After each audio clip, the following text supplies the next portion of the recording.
Oke, bismillahirrahmanirrahim. Assalamualaikum warahmatullahi wabarakatuh. Kembali lagi di channel Dalom Yusuf Official. Baiklah, di video kali ini saya sedang bersama teman-teman pondok saya dulu ketika di Sri Bandung. Ada Yudi Johnson Prayoga dan Ahmad Ridho. Mereka ini salah satu santri yang luar biasa pada masanya. Nah, tetapi sebelum melanjutkan di video, pada kesempatan kali ini kami juga ingin mengucapkan turut berduka cita atas meninggalnya Ustadz kita, Ustadz Maki Nahawi. Dia itu dulu pengajar kita dalam mata pelajaran apa? Fikih. Innalillahi wa inna ilaihi raji'un. Turut berduka cita.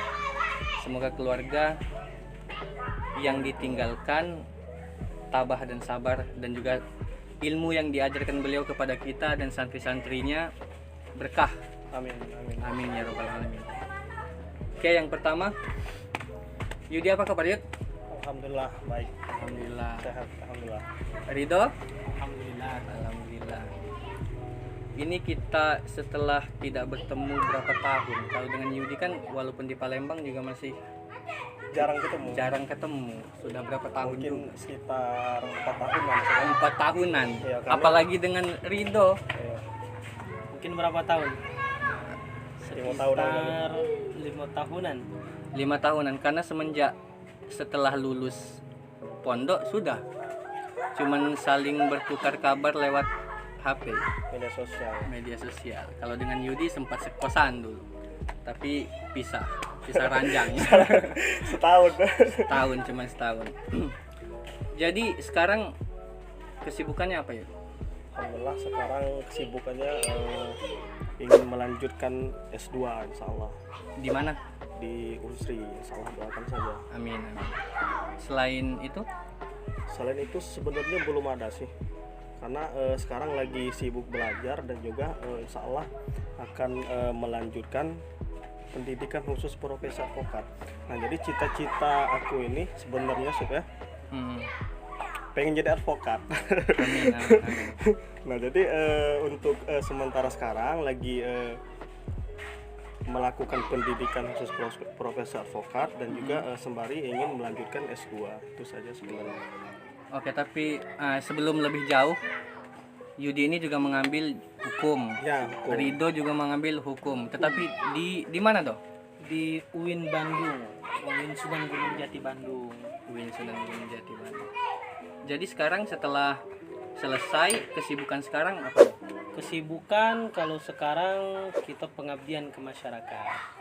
Ngajar-ngajar masyarakat sambil bantu-bantu di masyarakat, mendidik anak-anak pedalaman. Mendidik masyarakat, ngajarkan Quran ke berbagai anak-anak yatim duafa situ. Atau kita mengabdikan diri untuk mengajarkan bidang-bidang keagamaan yang lain. Pecah ilmu-ilmu kita di pondok kita ajarkan mereka di Bandung situ. Mulai dari ilmu alat, mulai dari ilmu fikih, ilmu tafsir, kita kembangkan, kita ajarkan kepada mereka yang membutuhkan di situ. Luar biasa. Jadi kesibukan pengabdian masyarakat, dan juga Yudi sibuk mengambil profesi advokat. Memang dampak kalian itu mengambil jurusan hukum tuh di pandangan masyarakat itu seperti apa sih? Meningkat seperti itu kan? Iya. Ketika Anda di lingkungan masyarakat, misalkan sekarang kan di Palembang, ketika pulang ke daerah, misalnya mungkin lebih diberi kepercayaan untuk kegiatan-kegiatan kemasyarakatan seperti kegiatan keagamaan seperti Ridho tadi. Seperti itu kan. Nah, ini kemarin saya sempat melihat video Ridho, mungkin Yudi juga melihat, tentang ruqyah. Nah, menarik tentang ruqyah ini sebenarnya. Konsep manusia dan jin. Seperti itu kan menarik. Saya melihat itu ketika Ridho membacakan ayat-ayat, mungkin surah-surah apa itu? Ayat-ayat untuk ruqyah ya, mungkin seperti itu. Ya. Tidak begitu lama langsung ada teriakan-teriakan histeris, mungkin sudah kesurupan atau gimana itu. Jadi kesibukan Ridho sekarang selain mengabdi masyarakat juga sebagai peruqyah apa gimana ini? pengabdian masyarakat itu dalam artian luas. Selain kita mengajarkan masyarakat di bidang keagamaan atau pengabdian kita di bidang pengembangan masyarakat, atau juga kita mengajarkan ilmu-ilmu tazkiyatun nufus kepada masyarakat. Alhamdulillahnya kita di sana juga ikut tergabung di salah satu lembaga yayasan yang bergerak di bidang terapi Al-Quran dan tazkiyatun nufus, dan kita aktif di dalamnya dan kita dapat ilmu dari situ untuk kita abdikan juga, kita ajarkan kepada masyarakat. Nah, dari ilmu situlah kita belajar tentang permasalahan ruqyah. Kalau untuk permasalahan ruqyah, mungkin di masyarakat Indonesia terutama di kita Palembang ini sudah lumrah mendengar kata ruqyah itu.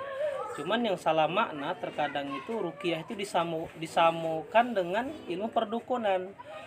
Bahwa wong itu menganggap ruqyah itu seperti ilmu kesaktian. Mereka yang memiliki ilmu ruqyah seperti mereka yang memiliki kesaktian. Padahal ruqyah itu bukan sebuah kesaktian. Setiap wong itu memiliki ruqyah. Bahkan terkadang setiap manusia itu bisa meruqyah. Setiap hari dia meruqyah bahkan. Contoh, Rasulullah mengajarkan ruqyah itu dengan membacakan Al-Fatihah, Al-Ikhlas, Al-Falaq, An-Nas. Kita bacakan itu, tapi tanpa kita sadari kita belum tahu bahwa itu adalah ayat-ayat ruqyah. Nah, kita melakukan sholat, kita melakukan zikir pagi petang, kita melakukan zikir la ilaha illallah wahdahu la syarikalah. Itu adalah bagian dari ruqyah, pembentengan diri. Nah, selama ini kita lakukan tapi kita belum sadar bahwa itu termasuk salah satu bagian dari ruqyah. Ruqyah itu adalah sebuah ajaran dalam agama kita. Bahkan Nabi Muhammad sebelum tidur pun dalam hadisnya itu melakukan ruqyah. Hasan Husain pernah diruqyah. Siti Aisyah pernah meruqyah. Bahkan ruqyah itu sudah diajarkan. Otomatis ruqyah itu bukan sebuah kesaktian, tapi merupakan keajaran, keilmuan yang harus dipelajari. Bagaimana kalau seandainya ada uang yang kesurupan, dibacakan ayat-ayat ruqyah? Nah, itu cuman fenomena-fenomena saat jin lebay merespon Al-Quran. Al-Quran itu kan rahmat. Al-Quran itu syifa, berita gembira, petunjuk, hudan. Setiap yang mendapatkan petunjuk, setiap yang mendapatkan hudan, itu seharusnya mereka itu merespon baik. Mereka itu seharusnya merespon dengan kegembiraan. Siapa yang tidak galak dikasih mobil Alphard? Siapa yang tidak galak dikasih kupon ibadah haji umrah gratis? Tapi kenapa saat setan dibacakan Al-Quran, tiba-tiba dia kesurupan, dia marah? Nah, kalau kita balik analoginya, sama seperti ada uang lagi main judi, ada uang lagi pesta-pesta narkoba, tiba-tiba kita jalan di depan dia, kita berhenti dan langsung ngomong ke dia, "Pak, berhenti, narkoba ini haram, minuman ini haram. Bapak tidak takut dengan neraka?" Kita bacakan ayatnya, kita bacakan hadisnya. Biasanya respon dari preman-preman yang kumpul itu, biasanya mereka marah, mereka tidak galak dinasehati. Nah, begitulah setan. Saat setan merasuki jiwa manusia, menyuruh manusia itu untuk menjadi pemarah, menyuruh manusia itu untuk menjadi uang yang sombong. Al-Quran datang dengan petunjuk. Kata Al-Quran tidak boleh sombong. Pujian itu milik Allah. Setan buat manusia ini untuk jadi pemarah. Kata Al-Quran, Ar-Rahmanir Rahim. Allah itu maha pengasih lagi maha penyayang. Al-Quran mengajarkan untuk menjadi penyayang dan pengasih. Setan tidak akan tinggal diam dan setan tidak akan senang ketika dia lagi bertugas untuk merasuki jiwa manusia, menggagalkan manusia untuk mendekatkan diri ke Allah. Tiba-tiba Al-Quran datang untuk menyelamatkan si manusia itu. Itulah kenapa setan memberontak saat mendengarkan ayat-ayat ruqyah. Ringkasnya, kita sering sebutkan bahwa ruqyah itu, banyak mereka yang mengatakan ruqyah itu menyiksa jin. Tapi kita bisa katakan bahwa ruqyah itu dakwah dua alam. Dakwah kepada manusia dan dakwah kepada jin. Dakwah kepada manusianya ngapa? Dakwah kepada manusia kita jelaskan kenapa si manusia ini bisa tergelincir ke zona setan. Dakwah kepada setan kita jelaskan kenapa setan ini bisa merasuki, karena sejatinya setan itu, jin itu makhluk Allah dan tugasnya ibadah. dia mengganggu manusia, itu dia berbuat zolim. Kita sadarkan jin itu. Kita kasih tahu dia bahwa tugas jin itu adalah beribadah, bukan untuk mengganggu manusia. Situ. Itulah dakwah dua alam. Di saat kedua-duanya menyadari akan hal itu, si jin ternyata taubat dan keluar, si manusia ternyata berhenti bermaksiat dan dia berubah. Saat itulah ruqyah berhasil. Setelah ruqyah ternyata dia perbaiki sholatnya yang tadi jarang sholat. Yang tadinya dia punya dendam, tiba-tiba dia ikhlaskan dendam itu. Yang tadinya dia punya kesedihan yang mendalam, yang tidak bisa diikhlaskan, setelah dia dinasihati dengan ruqyah, tiba-tiba dianya ikhlas dan menerima hal itu. Jiwanya lebih lapang dan lebih ikhlas dan ridho. Di saat itulah ruqyah itu berhasil. Namanya adalah tazkiyatun nufus, pembersihan jiwa. Di situ. Luar biasa kalau mendengar tentang konsep ruqyah. Nah, menarik sebenarnya tadi kita sama-sama mendengar ada konsep dakwah dua alam. Alam manusia mungkin dengan alam jin. Nah, tapi kan kita juga sering tuh mendengar kesurupan. Nah, dengar pendapat Yudi dulu. Menurut Yudi, kesurupan itu seperti apa sebenarnya? Istilahnya kan kata Ridho tadi jin yang lebay masuk, ataupun istilahnya ya ketika jin di dalam tubuh manusia ditegur dengan ayat-ayat Al-Quran, dia istilahnya itu memberontak, tidak senang. Jadi menurut Yudi seperti apa kesurupan itu sebenarnya? Kesurupan itu kalau menurut saya itu sebenarnya sudah dikuasai oleh jin. Artinya rumah ataupun badan dia itu sendiri sudah dikuasai oleh jin. Artinya tidak bisa dikendalikan oleh diri kita sendiri begitu. Nah, jadi artinya sudah dikendalikan oleh orang lain gitu, oleh jin gitu. Nah, jadi kalau kita bisa mengendalikan badan kita dengan zikir, dengan sholat, dengan selalu mengingat Allah begitu, tidak apa namanya, tidak terjerumus kepada maksiat begitu. Dan intinya kita selalu mengingat Allah begitu. Artinya tidak ada celah untuk masuknya perbuatan-perbuatan jahat maupun jin-jin yang jahat yang masuk ke dalam raga kita. Nah, artinya balik kepada diri kita sendiri begitu. Apabila kita bisa mengontrol diri dan pikiran kita itu sendiri, maka yang kejahatan-kejahatan tidak bisa masuk begitu. Iya, mungkin itu saja. Mungkin Ahmad Ridho sebagai ahlinya gitu. Iya, karena kan seperti itu. Sekarang tuh kan di YouTube ini banyak sekali channel-channel yang membahas tentang kayak mediasi, mereka menyebutnya. Jadi jin dimasukkan ke dalam tubuh seseorang untuk ditanyai tentang sejarah ataupun apapun itulah istilahnya. Ya, makanya kalau mau memasukkan jin ke dalam tubuh nih ya, harus pasti ada aba-aba, kosongkan pikiran begitu. Jangan ada yang dipikirkan. Harus dikosongkan begitu. Nah, artinya kita tuh nggak ada bagaimana ya? Di hati kita tuh nggak ada Allah gitu nah. Nggak ada pikiran gitu. Kosong gitu. Nah disitulah celah masuknya jin tadi begitu. Iya, jadi sebenarnya kalau misal Ridho sendiri melihat tayangan-tayangan yang seperti itu bagaimana menurut pandangan Islam sendiri, Do? Itu kan karena seperti ini, apa ya, menggali sejarah melalui jin. Iya, benar. Terus juga menjadikan, dalam tanda kutip, menjadikan tubuh seseorang tempat tinggalnya jin walaupun dalam waktu sementara. Jadi kan banyak jin yang keluar masuk tubuh. Iya, real enggak itu? Sebenarnya itu tuh beneran ada tuh. Itu bagaimana? Kalau fenomena kesurupan. Jadi kesurupan itu analogi singkatnya mobil, sebagus-bagus mobil dan sebesar kecil pun mobil pasti kemudinya sikok. Supir. Nggak kate mobil yang punya kemudi 2. Dan kemudi sikok, walaupun kemudi sikok, kalau dikendalikan oleh 2 uang, maka mobil itu tidak akan jalan secara sempurna. Tidak sinkron. Pasti sikok setir, sikok pengendali. Betul kan? Manusia ini, badan kita ini terdiri dari komponen. Ada namanya jasad. Jasad inilah yang kita lihat. Mata, fisik, tulang, kulit, syaraf, itu namanya jasad. Ada ruh. ruh itu tidak kata jasad, tapi dia punya bentuk. Tapi tidak kata jasad, dia punya bentuk. Cuman bentuknya wallahu a'lam. Di situ. Nah, ruh saat terpisah dari jasad itulah yang disebut dengan kematian. Dalam jasad dan ruh ini, untuk mengendalikan dua hal ini, ada yang namanya kolbu. Ada yang namanya kolbu. Kolbu inilah sebagai pusat kemudi seluruh anggota badan, baik jasad maupun ruh. Maka Nabi pernah bersabda, ala fil jasadi mudghah. Hati-hati, dalam diri kalian itu ada segumpal darah. Kalau darah itu baik, maka baik seluruhnya. Maka kalau jahat, jahat seluruhnya.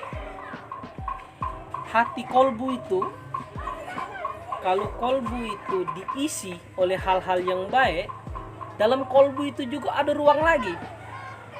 Ada ruang lagi kolbu itu. Ada nafsu, ada takwa. Ayatnya mana? Fa'alhamaha fujuraha wa taqwaha. Kami berikan kepada kalian itu sifat fujur dan sifat takwa. Sifat takwa itu sifat yang mengarah kepada kebaikan. Kalau sifat fujur itu sifat yang mengarah kepada keburukan. Dua ikutnya ada pengendali. Nah, tinggal lagi dari kedua hal ini dikemudikan oleh siapa? Kalau kita dikemudikan oleh nafsu. Ingat, setan bisa masuk ke ruang kolbu manusia itu karena manusia itu menuruti nafsu. Kalau kita memperbanyak takwa, maka pintu nafsu semakin kecil, setan sulit masuk. Ada pertanyaan, kenapa bermaksiat itu cenderung lemah ketika berpuasa? Karena pada saat berpuasa nafsunya turun, takwanya naik. Setan sulit mencari celah. Kalau nafsu wong itu besar, kalau dia menuruti nafsu, ada 4 nafsu, dituruti sama dionya, kemudian setan masuk. Awalnya setan itu bukan merasuki kolbunya, tapi dia meniup. Allazi yuwaswisu fi sudurin nas. Makanya dikenal dalam ilmu ruqyah, biasanya uang yang terkena gangguan setan, gangguan jin, dia dirundung oleh waswas. Dia mudah cemas, dia mudah khawatir yang berlebihan. Namanya waswas. Kemudian setelah meniupkan waswas, setan mendapatkan ruang dalam jiwanya, dia masuk. Jin itu memasuki jiwa manusia. Jin, ada setan, ada iblis. Kalau setan itu sifat, kalau jin itu makhluk sama seperti manusia. Jinnati wan nas. Dua makhluk yang sama, cuman ada perbedaan. Manusia tidak bisa melihat jin, sedangkan jin bisa melihat manusia. Situ salah sikoknya. Jin umurnya panjang, manusia umurnya pendek. Tuh. Nah, karena jin punya jiwa sama seperti manusia, dia punya perasaan, dia punya amarah, dia bisa berkeluarga. Jin ini dia punya rasa cinta, dia rasa ke jiwa manusia. Berarti seakan-akan di dalam manusia itu ada jiwa lain selain jiwa manusia. Berarti ada jiwa lain, betul, ada jiwa lain selain jiwanya manusia. Tapi jiwa lain itu jiwa setan, jiwa jin. Makanya uang yang dikuasai oleh jin biasanya sifatnya berubah-ubah. Kadang baik, kadang buruk, kadang Rajin. kalau bahasa Palembang kita baik harian. Iya, hati harian. Nah, hati harian di situ. Nah, ini biasa ciri-ciri mereka yang ditunggangi oleh setan. Situ. Nah, atau mereka yang mudah baper. Hati-hati yang mudah baper. Biasanya ditunggangi oleh setan. Wow. Di situ. Nah, kemudian kalau dia ada dua jiwa dalam diri manusia itu, ingat, setan dalam bahasa Al-Qur'an itu punya pasukan. Dalam bahasa hadis itu punya pasukan ketika dia merasuki mengganggu jiwa manusia. Dan pasukan setan itu ribuan pasukan setan itu. Jadi ketika dia merasuki jiwa manusia, apalagi sihir, dia bukan psikos jin, tapi dia punya pasukan lagi di belakangnya untuk merasuki jiwa manusia itu. Jadi ketika jiwa manusia itu lemah, si manusia itu dipenuhi oleh nafsu marah, maka jiwa setannya bangkit. Makanya ada dua kesurupan secara global. Pertama, kesurupan yang setannya mengendalikan. Jadi setan mengendalikan manusia. Ya. Itu fenomena kesurupan pertama. Kesurupan yang pertama ini kesurupan yang sering kita lihat. Kesurupan yang sering kita lihat. Saat apa itu? Ada kesurupan. Dia belincak-lincak, ternyata dia kesurupan. Itu setan mengendalikan jiwa manusia. Ada kesurupan yang kedua, yang lebih parah. Bahkan kesurupan yang kedua tidak bisa diruqyah. Tidak bisa diruqyah. Ngapa? Kalau yang pertama setan mengendalikan manusia, kalau yang kesurupan yang kedua manusia minta dikendalikan oleh setan. Minta dikendalikan. Manusia minta dikendalikan dan dia lemah dikendalikan oleh setan. Kesurupan yang pecah mana ini? Kesurupan biasanya aku pengen belago. Nah, aku punya khodam, masuk. Nah, yang pecah itu tidak bakal bisa diruqyah. Saat itu, kecuali ketika dia mengikrarkan diri di situ. Atau bahkan ketika dia emosi. Ada uang yang emosi, marah, membeludak, seperti bukan dia yang emosi, tapi masih dalam kata wajar. Itu adalah kesurupan. Situ. Iya. Jadi kesurupan itu bukan fenomena yang pertama baik, tapi fenomena saat kita mengutamakan nafsu ketimbang kolbu. Itu kesurupan. Tapi justru doh banyak juga uang yang rajin beribadah, cuman galak diganggu-ganggu oleh setan, Ya, jin misalnya. karena setan itu semakin tinggi uang itu tingkat ibadahnya, semakin tantangan buat dia. Iya. Oke. Menarik bahasan. Itu jin loh. Kalau hantu, nah, kan kita tuh sering mendengar tentang Kuntilanak, kuntilanak, pocong. suster ngesot, kan tiap negara beda-beda hantu. Iya, benar. Kalau di luar negeri hantunya bejas. Tampil. Derajatnya kayak lebih tinggi. Iya, benar. Jadi sebetulnya tadi kan ada manusia dengan ada jin, ada setan, ada iblis. Iya. Ketiga istilah ini beda artinya. Kalau setan itu sifat, kalau iblis itu makhluk yang dikeluarkan dari surga itu, Azazil. Itu iblis. Iblis itu julukan. Iblis itu julukan makhluk yang untuk siko ini. Gara-gara dionyo dak galak sujud ke Nabi Adam. Kalau setan itu sifat. Kalau jin itu makhluk, istilah bahasa Arab buat makhluk. Sama seperti manusia disebut bahasa Arab nas. Di situ. Antara jin dengan manusia ini punya perbedaan. Pertama dari segi umur. Yang kedua dari segi indrawi. Jin itu bisa melihat manusia. Tapi manusia tidak bisa melihat jin. Cak mana kasus indigo? Menarik. Indigo ini sebetulnya ada bahasan khusus kalau untuk indigo. Tapi indigo itu singkatnya bukan bisa melihat, tapi dilihatkan. Indigo itu Dilihatkan. sebab kalau manusia bisa melihat alam jin, kata Nabi, jin itu sama seperti manusia kehidupannya. Punya pasar, punya rumah, punya pantai, punya harta, punya keluarga, dionya punya sekolah, punya teknologi. Kalau manusia bisa melihat jin, maka yang dia lihat ini tidak tahu lagi penglihatannya cak mana. Tapi nyatanya yang dilihat oleh orang-orang indigo adalah objek-objek tertentu. Iya. Artinya indigo itu bukan dilihatkan bukan melihat tapi dilihatkan. Sama pecah itu saat kita memegang sesuatu. Misalkan aku pegang HP. Semuanya bisa melihat HP. Tapi saat aku simpan HP itu di kantong, semuanya tidak bisa melihat HP. Uang-uang yang melihat itu bukan bisa melihat, bukan keajaiban, tapi dionyo bisa melihat karena aku lihatkan. Nah, itulah indigo.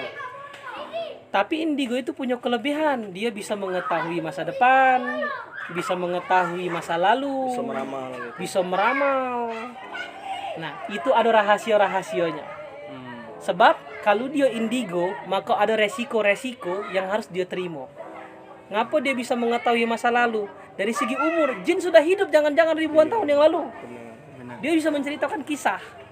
Sedangkan kita baru hidup zaman sekarang, kita ceritakan kisah itu, dapat bisikan dari jin indigo tadi. Jin khodam yang kita punya tadi. Aku tahu daerah situ sejarahnya cak mano. Saya ceritakan dengan kawan kita, tiba-tiba kawan kita merespon, "Oh, saktinian kau ini." padahal bisikan Nah, gitu. tapi ingat kata Nabi, jangan pernah percaya ucapan setan. Karena setan itu penuh dengan kebohongan di situ. Nah, tapi jin itu muslim. Ada lagi pembahasannya. Jin muslim, dia akan tahu kodratnya manusia dengan alam jin. Dia tidak akan menghubungi manusia kecuali dengan hal-hal yang bersifat darurat. Situ. Lantas kasus indigo tadi, balik ke kasus indigo tadi, apa jadi Cak Mano hasilnya indigo tadi? Jadi indigo itu singkatnya adalah mereka dilihatkan, bukan mereka bisa melihat. Situ. Terus Cak Mano kasus yang tadi jin luar negeri, jin Indonesia, fenomena hantu, ya. Salah satu perbedaannya lagi antara jin dengan manusia, jin itu bisa berubah bentuk, manusia tidak bisa berubah bentuk. Nah, kalau manusia kita dari kecil sampai ke besar, Cak ini bentuk kita. Yang berubah palingan tinggi badan, besar badan, kemudian raut muka. Palingan itu yang berubah. Tapi kalau jin, dia bisa berubah bentuk. Ada jin-jin melata, ada jin-jin perairan. Dan jin itu bisa menampakkan diri ke alam manusia. Sama seperti ikan yang bisa hidup di daratan meskipun hanya sebentar. Ikan itu kalau kita taruh di darat dia masih hidup sebentar. Cuman setelah 2 jam mati. Nah, itulah setan, dia bisa menampakkan diri ke alam manusia. Kita jalan di jalan kosong, tiba-tiba ada penampakan kuntilanak terbang kuntilanak, tapi sepintas. Ngapa sepintas ya? Karena memang ketika jin nampakkan diri ke alam manusia sama seperti ikan yang ke darat, tidak bakal tahan lama dionya. Apa fungsinya kalau dia cak itu?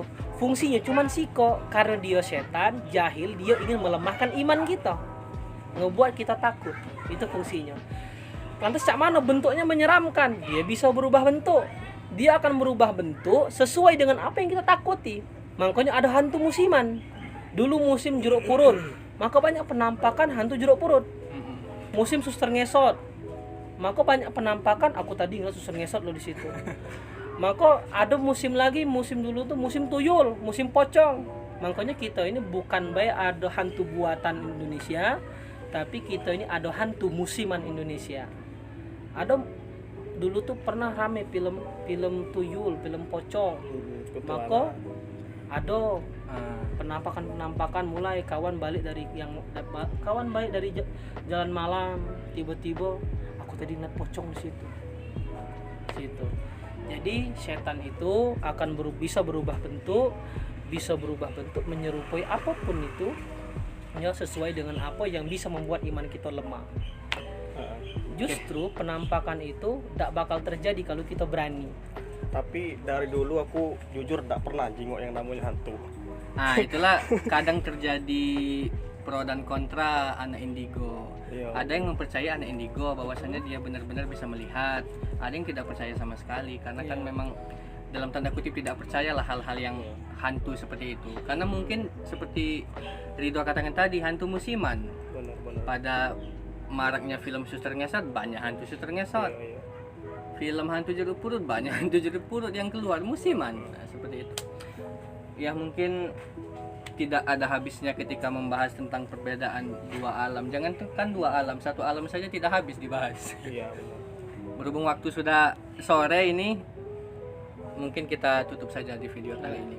Nah, tapi sebelum menutup video kali ini, closing statement deh dari siapa dulu? Ridho dulu, closing statement. Pertama, closing statement kita bahwa apa yang kita ajarkan kepada masyarakat ini adalah sebuah pengabdian kepada masyarakat. Tujuan kita adalah untuk mengamalkan apa yang kita pernah pelajari sebelumnya. Di situ. Dan mudah-mudahan apa yang kita ajarkan ini bisa menjadi bekal untuk berbakti dengan Wong Po. Bekal untuk berbakti kepada masyarakat kayak di kemudian harinya. Situ. Baik mengajarkan masyarakat di bidang tazkiyatun nufus tadi, ruqyah, kita mencerdaskan masyarakat, kita bangkitkan masyarakat agar terbebas dari kesyirikan. kita cerdaskan masyarakat yang tadinya di pelosok pedalaman yang jauh dari pengetahuan Al-Quran atau pengetahuan umum, kita angkat mereka ke dunia luar supaya mereka bisa mengenal pendidikan. Ini semua murni kita lakukan untuk pengabdian ke masyarakat, pengamalan, beramal untuk berbakti, belajar untuk mengabdi.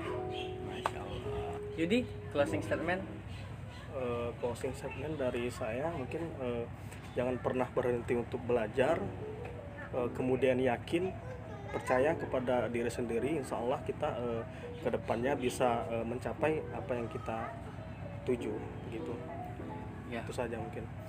mungkin bisa kita simpulkan bahwasanya memang sebaik-baik manusia itu adalah manusia yang bermanfaat untuk manusia lainnya. Khairun nas anfa'uhum linnas, seperti itu. Ya, terima kasih Yudi, Ridho sudah membagikan ilmunya seperti itu kepada saya dan juga teman-teman semua, teman-teman online. Ya, mungkin cukup itu pada video kali ini. Sampai jumpa di video selanjutnya. Assalamualaikum warahmatullahi wabarakatuh. Waalaikumsalam.